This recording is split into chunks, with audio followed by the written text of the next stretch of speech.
एक आलसी लेकिन भोला भाला युवक था आनंद। दिन भर कोई काम नहीं करता, बस खाता ही रहता और सोता रहता। घर वालों ने कहा चलो जाओ निकलो घर से, कोई काम धाम करते नहीं हो, बस पड़े रहते। वह घर से निकलकर यूं ही भटकते हुए एक आश्रम पहुंचा। वहां उसने देखा कि एक गुरुजी हैं, उनके शिष्य कोई काम नहीं करते, बस मंदिर की पूजा करते हैं। उसने मन में सोचा यह भैया है, कोई काम धाम नहीं, बस पूजा ही तो करना है।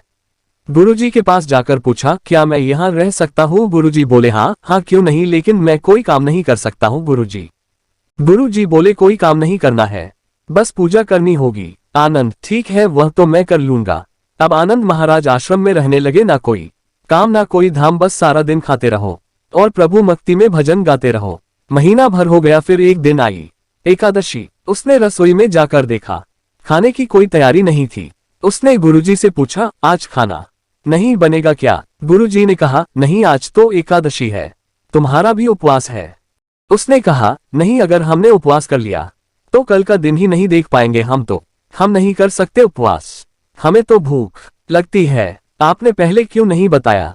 गुरुजी ने कहा ठीक है तुम ना करो उपवास, पर खाना भी तुम्हारे लिए कोई और नहीं बनाएगा, तुम खुद बना लो। मरता क्या ना करता गया रसोई में। गुरुजी फिर आए, देखो अगर तुम खाना बना लो तो राम जी को भोग जरूर लगा लेना और नदी के उस पार जाकर बना लो रसोई।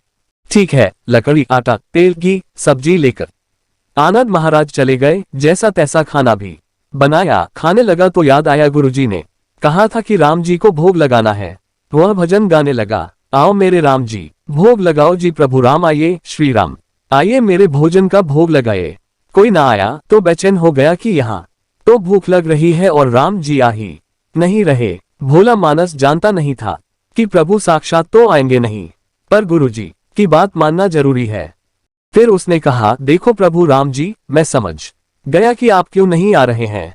मैंने रूखा सूखा बनाया है और आपको तरमाल खाने की आदत है, इसलिए नहीं आ रहे हैं। तो सुनो प्रभु, आज वहां भी कुछ नहीं बना है, सबकी एकादशी है, खाना हो तो यह भोग ही खा लो। श्रीराम अपने भक्त की सरलता पर बड़े मुस्कुराए और माता सीता के साथ प्रकट हो गए। भक्त असमंजस में, गुरुजी ने तो कहा था कि राम जी आएंगे, पर यहाँ तो माता सीता भी आई है और मैंने तो भोजन बस 2 लोगों का बनाया है। चलो कोई बात नहीं, आज इन्हें ही खिला देते हैं।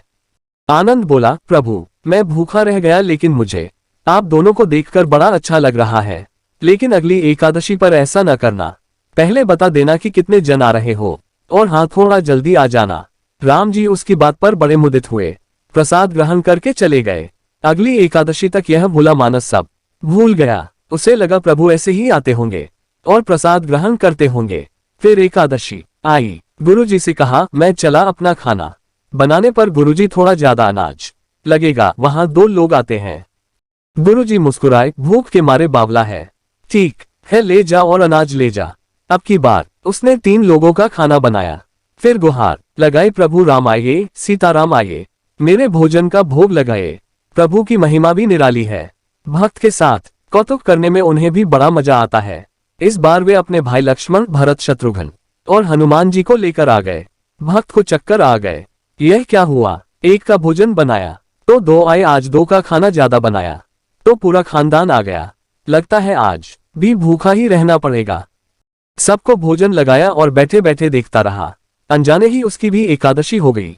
फिर अगली एकादशी आने से पहले गुरुजी से कहा गुरुजी ये आपके प्रभु राम जी अकेले क्यों नहीं आते? हर बार कितने सारे लोग ले आते हैं, इस बार अनाज ज्यादा देना। गुरुजी को लगा कहीं यह अनाज बेचता तो नहीं है, देखना पड़ेगा जाकर। भंडार में कहा इसे जितना अनाज चाहिए दे दो और छुपकर उसे देखने चल पड़े। इस बार आनंद ने सोचा खाना पहले नहीं बनाऊंगा, पता नहीं कितने लोग आ जाएं, पहले बुला लेता हूँ फिर बनाता हूँ। फिर तेल लगाई, प्रभु राम आइए, श्री राम आइए, मेरे भोजन का भोग लगाए। सारा राम दरबार मौजूद। इस बार तो हनुमान जी भी साथ आए, लेकिन यह क्या प्रसाद तो तैयार ही नहीं है। भक्त ठहरा भोला भाला, बोला प्रभु इस बार मैंने खाना नहीं बनाया। प्रभु ने पूछा क्यों? बोला मुझे मिलेगा तो है नहीं, फिर क्या फायदा बनाने का, आप ही बना लो और खुद ही खा लो। राम जी मुस्कुराए, सीता माता भी गदगद हो गई उसके मासूम जवाब से। लक्ष्मण जी बोले क्या करे प्रभु? प्रभु बोले भक्त की इच्छा है पूरी तो करनी पड़ेगी, चलो लग जाओ काम से। लक्ष्मण जी ने लकड़ी उठाई, माता सीता आटा सानने लगी। भक्त एक तरफ बैठकर देखता रहा। माता सीता रसोई बना रही थी तो कई ऋषि मुनि, यक्ष, गंधर्व प्रसाद लेने आने लगे। इधर गुरुजी ने देखा खाना तो बना नहीं, भक्त एक कोने में बैठा है। पूछा, बेटा क्या बात है, खाना क्यों नहीं बनाया? बोला, अच्छा किया गुरुजी आप आ गए, देखिए कितने लोग आते हैं प्रभु के साथ। गुरुजी बोले, मुझे तो कुछ नहीं दिख रहा तुम्हारे और अनाज के सिवा। भक्त ने माथा पकड़ लिया, एक तो इतनी मेहनत करवाते हैं, प्रभु भूखा भी रखते हैं और ऊपर से गुरुजी को दिख भी नहीं रहे, यह और बड़ी मुसीबत है। प्रभु से कहा, आप गुरुजी को क्यों नहीं दिख रहे हैं? प्रभु बोले, मैं उन्हें नहीं दिख सकता। बोला, क्यों? वे तो बड़े पंडित हैं, ज्ञानी है, विद्वान है, उन्हें तो बहुत कुछ आता है, उनको क्यों नहीं दिखते आप? प्रभु बोले, माना कि उनको सब आता है पर वे सरल नहीं है तुम्हारी तरह, इसलिए उनको नहीं दिख सकता। आनंद ने गुरुजी से कहा, गुरुजी प्रभु कह रहे हैं आप सरल नहीं है इसलिए आपको नहीं दिखेंगे। गुरुजी रोने लगे, वाकई मैंने सब कुछ पाया पर सरलता नहीं पा सका तुम्हारी तरह, और प्रभु तो मन की सरलता से ही मिलते हैं। प्रभु प्रकट हो गए और गुरुजी को भी दर्शन दिए। इस तरह एक भक्त के कहने पर प्रभु ने रसोई भी बनाई।